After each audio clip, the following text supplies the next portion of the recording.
Breaking news చూస్తున్నాం. తెలంగాణ ప్రభుత్వానికి సుప్రీంకోర్టులో ఊరట లభించింది. బీసీలకు 42% రిజర్వేషన్కు వ్యతిరేకంగా దాఖలైన పిటిషన్ తిరస్కరించబడింది. హైకోర్టులో విచారణలో ఉండగా ఇక్కడికి ఎందుకు వచ్చారని పిటిషనర్ను ప్రశ్నించింది సుప్రీంకోర్టు. తెలంగాణ హైకోర్టు స్టే ఇవ్వడానికి నిరాకరించిందన్న పిటిషనర్ తరపు న్యాయవాది హైకోర్టులోనే తేల్చుకోవాలని సుప్రీంకోర్టు ధర్మాసనం వ్యాఖ్యానించింది.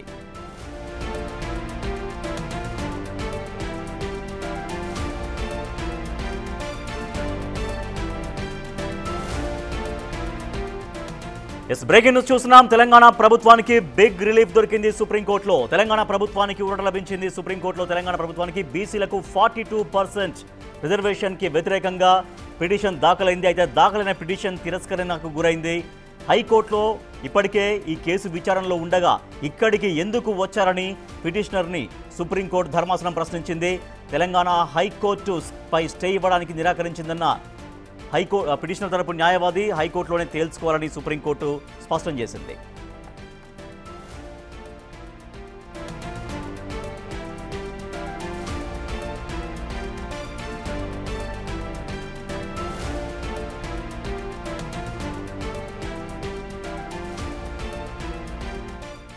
బ్రేకింగ్ న్యూస్ చూస్తున్నాం. తెలంగాణ ప్రభుత్వానికి సుప్రీంకోర్టులో ఊరట లభించింది. బీసీలకు 42% రిజర్వేషన్కు సంబంధించి వ్యతిరేకంగా సుప్రీంకోర్టును ఆశ్రయించారు పిటిషనర్. అయితే బీసీలకు 42% కోటా రిజర్వేషన్కు వ్యతిరేకంగా దాఖలైన పిటిషన్ను తిరస్కరించింది సుప్రీంకోర్టు ధర్మాసనం. హైకోర్టులో విచారణలో ఉండగా ఇక్కడికి ఎందుకు వచ్చారని పిటిషనర్ను ప్రశ్నించింది సుప్రీంకోర్టు ధర్మాసనం. మా ప్రతినిధి సురేష్ మరింత సమాచారం ఇస్తారు. సురేష్, 42% కోటాకు వ్యతిరేకంగా దాఖలైన పిటిషన్ పట్ల ప్రభుత్వానికి ఎంతవరకు ఒక పాజిటివ్గా సుప్రీంకోర్టు ఇచ్చినటువంటి స్టేట్మెంట్స్ చూడొచ్చు?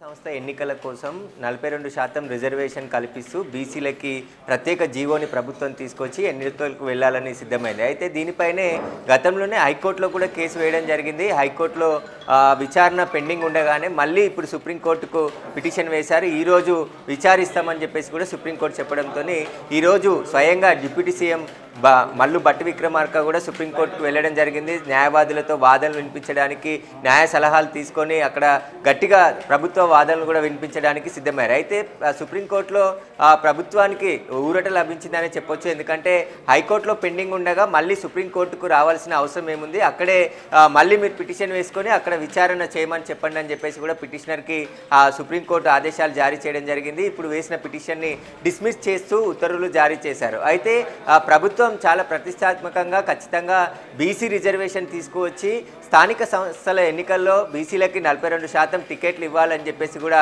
ప్రయత్నిస్తుంది. దాన్ని అడ్డుకోవడానికి కొంతమంది ఇలా కోర్టుల చుట్టూ పిటిషన్లు వేస్తూ తిరుగుతున్నారని చెప్పేసి కూడా విమర్శిస్తున్నారు. ఇప్పటికే బీజేపీ కూడా ఏదైతే బీసీ రిజర్వేషన్కు సంబంధించి సపోర్ట్ చేస్తున్నామని చెప్పడం జరిగింది, స్వాగతిస్తున్నామని చెప్తున్నారు. కానీ కొంతమంది ఇటు హైకోర్టులో కూడా తెలంగాణ హైకోర్టులో పిటిషన్ వేశారు. దానిపైన సుదీర్ఘంగా వాదనలు జరిగాయి. ఆ రోజు మొన్న వాదనలు జరిగాయి. మళ్ళీ 8వ తారీఖు విచారిస్తామని చెప్పేసి కూడా హైకోర్టు చెప్పింది. కానీ అంతలోపే ఎన్నికల నోటిఫికేషన్ కూడా విడుదల చేశారు. 9వ తేదీ నుంచి నామినేషన్లు కూడా స్వీకరిస్తామని చెప్పేసి రాష్ట్ర ఎన్నికల కమిషన్ కూడా నోటిఫికేషన్ విడుదల చేసింది. కాబట్టి వెంటనే అత్యవసరంగా విచారించాలని చెప్పేసి కూడా సుప్రీంకోర్టులో మళ్ళీ పిటిషన్ దాఖలు చేయడం జరిగింది. హైకోర్టులో పెండింగ్ ఉండగా మళ్ళీ సుప్రీంకోర్టుకు రావాల్సిన అవసరం లేదు, ఇక్కడ విచారణ చేయాల్సిన అవసరం కూడా లేదు అని చెప్పేసి కూడా స్పష్టంగా సుప్రీంకోర్టు పిటిషన్ని డిస్మిస్ చేయడం జరిగింది.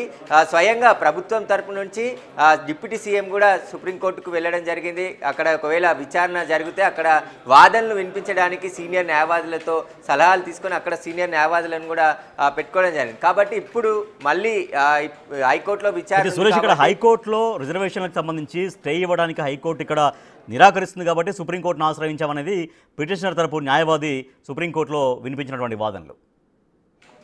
అది అంటే స్టే ఇవ్వాలని కోరారు. కానీ హైకోర్టు ప్రభుత్వాన్ని కౌంటర్ దాఖలు చేయాలని చెప్పింది. మొన్న జరిగిన విచారణలో సుదీర్ఘంగా వాదనలు వినిపించారు. చాలామంది ఇంప్లీడ్ కూడా అవ్వడం జరిగింది.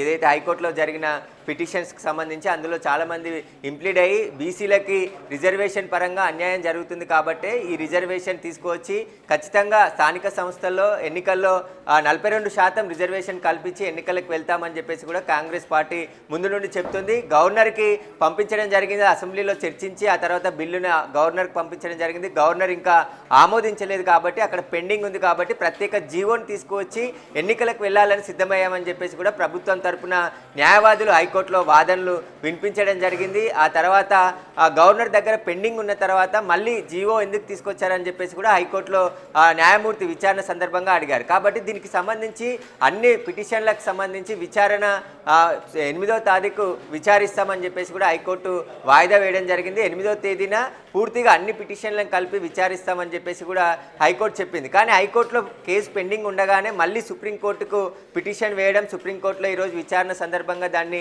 డిస్మిస్ చేసింది. ఖచ్చితంగా ప్రభుత్వానికి ఇది ఊరట లభించిందనే చెప్పొచ్చు, ఎన్నికలకు గ్రీన్ సిగ్నల్ అనే చెప్పొచ్చు. ఎందుకంటే హైకోర్టు కూడా ఎన్నికలకు సంబంధించి నోటిఫికేషన్ వెలువడినా ఈ పిటిషన్ని మేము విచారిస్తాం, ఎందుకంటే ఎన్నికల నోటిఫికేషన్ ముందే హైకోర్టులో పిటిషన్ దాఖలు చేశారు కాబట్టి ఆ హైకోర్టులో ఒకవేళ ఎన్నికల నోటిఫికేషన్ వచ్చినా దానికి సంబంధించి విచారణకు ఎలాంటి అడ్డంకి ఉండదు, ఖచ్చితంగా విచారిస్తామని చెప్పేసి కూడా హైకోర్టు చెప్పడం జరిగింది. కాబట్టి పూర్తి ప్రభుత్వం కౌంటర్ దాఖలు చేసింది కాబట్టి 8వ తేదీన విచారణ సందర్భంగా ఎలాంటి ఆర్గ్యుమెంట్స్ జరుగుతాయి, ఒకవేళ ఎన్నికలు వాయిదా వేసుకోవాలి వీలైతే అని చెప్పేసి కూడా హైకోర్టు గత విచారణ సందర్భంగా అడ్వకేట్ జనరల్ని అడగడం జరిగింది. ఆ తర్వాత ఆయన ప్రభుత్వాన్ని అందుబాటులో ఎవరూ లేరు అధికారులు కాబట్టి మళ్ళీ మేము కౌంటర్ రూపంలో హైకోర్టుకు తెలియజేస్తాం ప్రభుత్వ నిర్ణయాన్ని అని చెప్పడం కూడా జరిగింది. కాబట్టి ఇప్పుడు స్థానిక సంస్థల ఎన్నికలు వాయిదా పడతాయా లేదంటే పాత రిజర్వేషన్ ప్రకారమే తెచ్చిన అంటే గవర్నమెంట్ తీసుకొచ్చిన జీవోని కొట్టివేస్తుందని చెప్పేసి కూడా కొంతమంది న్యాయ నిపుణులు చెప్తున్నారు. ఎందుకంటే అది చట్టబద్ధంగా లేదు, ఆల్రెడీ గవర్నర్కి అసెంబ్లీలో చర్చించిన తర్వాత బిల్లుని పంపించి అది పెండింగ్ ఉండగానే ఇంకో జీవో తీసుకువచ్చి ఎలా బీసీ రిజర్వేషన్ అమలు చేస్తారు, ఇది చట్టానికి విరుద్ధం అని చెప్పేసి కూడా పిటిషన్ తరపు వాదనలు వినిపించడం జరిగింది. కాబట్టి మళ్ళీ ఇప్పుడు సుప్రీంకోర్టులో అయితే ప్రస్తుతం తెలంగాణ ప్రభుత్వానికి ఒక బిగ్ రిలీఫ్ అయితే వచ్చింది. బట్ హైకోర్టులో ఏం జరిగే అవకాశం ఉంది? హైకోర్టులో దీనిపైన పిటిషన్ విచారణ నేపథ్యంలో ఎటువంటి నిర్ణయాలు వచ్చే అవకాశం ఉంది? న్యాయ నిపుణులు ఏం చెప్తున్నారు? ఖచ్చితంగా హైకోర్టులో 8వ తేదీన విచారిస్తామని చెప్పేసి హైకోర్టు చెప్పింది. ఇప్పటికే నోటిఫికేషన్ కూడా వెలువడించింది కాబట్టి 9వ తేదీనే నామినేషన్లు స్వీకరిస్తామని చెప్పేసి ఎన్నికల కమిషన్ కూడా చెప్పింది. కాబట్టి హైకోర్టు నిర్ణయం ఇక్కడ కీలకం కానుంది. హైకోర్టు విచారణ తర్వాత ఎలాంటి తీర్పు వెల్లడిస్తుంది, ఒకవేళ జీవోని కంటిన్యూ చేయమంటుందా లేదంటే జీవోని కొట్టివేస్తారా అనేది కూడా సస్పెన్స్గా ఉంది. ఎందుకంటే ఖచ్చితంగా పాత రిజర్వేషన్ల ప్రకారమే ఎన్నికలు నిర్వహించాలని కొంతమంది చెప్తున్నప్పటికీ బీసీలంతా కూడా ఏకం కావడం జరిగింది. ఖచ్చితంగా కాంగ్రెస్ ప్రభుత్వం తీసుకొచ్చినటువంటి ఈ జీవోని అమలు చేయాలి, బీసీలకి 42% రిజర్వేషన్ కల్పించి ఎన్నికలకు వెళ్ళాలని చెప్పేసి ఒకవైపు బీసీ సంఘాలు డిమాండ్ చేస్తున్నాయి. అందరూ కూడా, ఎందుకంటే ఈరోజు ఇంప్లీడ్ కూడా అయ్యారు. ఆర్ కృష్ణయ్యతో పాటు మరికొంతమంది కూడా హైకోర్టులో వేసినటువంటి పిటిషన్లోనే ఇంప్లీడ్ అయ్యి తమ వాదనలు కూడా వినాలని చెప్పడం జరిగింది. కాబట్టి 8వ తేదీన ఇప్పటికే చాలామంది ఈ కేసులో ఇంప్లీడ్ అయ్యారు కాబట్టి మళ్ళీ ఇప్పుడు ఈరోజు ఇంప్లీడ్ అయినటువంటి వారు కూడా విచారణ సందర్భంగా తమ న్యాయవాదులు వాదనలు వినిపించే అవకాశం ఉంది. 8వ తేదీన హైకోర్టులో విచారణ జరిగిన తర్వాతే ఈ జీవోకు సంబంధించి 42 రిజర్వేషన్కి సంబంధించిన పర్సంటేజ్ ఏదైతే ఉందో దానికి సంబంధించి ఒక క్లియర్ తీర్పు వచ్చే అవకాశం ఉంది. ఒకవేళ జీవోని కొట్టివేస్తుందా లేదంటే ఎన్నికలు కంటిన్యూగా వెళ్ళొచ్చు అనేది ఆ రోజే తీర్పు వెల్లడించే అవకాశం ఉంది. కాబట్టి హైకోర్టు డైరెక్షన్ ప్రకారమే ముందుకు వెళ్ళే అవకాశం కనబడుతుంది. సుప్రీంకోర్టు కూడా అదే చెప్పింది, ఖచ్చితంగా హైకోర్టుకే మీరు వెళ్ళి మళ్ళీ ఇంకో పిటిషన్ వేయండి అని చెప్పేసి కూడా ఈరోజు పిటిషన్ విచారణ సందర్భంగా వ్యాఖ్యానించడం జరిగింది. కాబట్టి మళ్ళీ హైకోర్టు ఏ డిసిషన్ తీసుకుంటుంది అనేది కూడా 8వ తేదీనే తెలిసే అవకాశం ఉంది. Right, thank you Suresh. Telangana రాష్ట్ర ప్రభుత్వానికి సుప్రీంకోర్టులో ఒక బిగ్ రిలీఫ్ అయితే దొరికిందని చెప్పొచ్చు.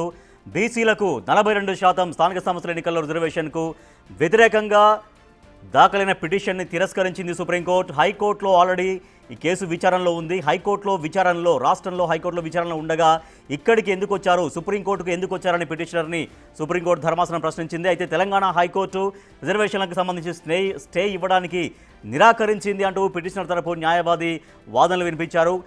హైకోర్టులోనే తేల్చుకోవాలంటూ సుప్రీంకోర్టు చాలా స్పష్టంగా పిటిషనర్లకు సూచించింది. సో దీంతో సుప్రీంకోర్టు ద్వారా మాత్రం సుప్రీంకోర్టు స్థాయిలో ఒక బిగ్ రిలీఫ్ దొరికింది రాష్ట్ర ప్రభుత్వానికి. 42% బీసీలకి ఏదైతే కామారెడ్డి డిక్లరేషన్లో బీసీ డిక్లరేషన్ వాళ్ళు ఇచ్చారో స్థానిక సంస్థల ఎన్నికలకు సంబంధించి బీసీలకు 42% కోటా కల్పిస్తామని కామారెడ్డి డిక్లరేషన్ ప్రకారం కాంగ్రెస్ ప్రభుత్వం అడుగులు వేసింది. ఆ దిశగా అనేక చర్యలు తీసుకొచ్చింది. సో దాంట్లో భాగంగా ఫైనల్గా జీవో కూడా తీసుకొచ్చింది. అయితే హైకోర్టులో ప్రస్తుతం అయితే పిటిషన్ పెండింగ్లో ఉన్నది. 8వ తారీఖు రోజు వాదనలు ముగిసిన అనంతరం హైకోర్టు ఎటువంటి డెసిషన్ తీసుకుంటుంది, హైకోర్టు తీర్పును బట్టి మిగిలిన ప్రొసీడింగ్ ఉండేటువంటి అవకాశం ఉంటుంది. కానీ ఎట్టి పరిస్థితుల్లో చెప్పినట్టుగా బీసీలకు హామీ ఇచ్చినట్టుగా 42% స్థానిక సంస్థల ఎన్నికల్లో రిజర్వేషన్లు కల్పిస్తామన్నటువంటి ధీమాను రాష్ట్ర ప్రభుత్వం వ్యక్తం చేస్తూ ఉంది.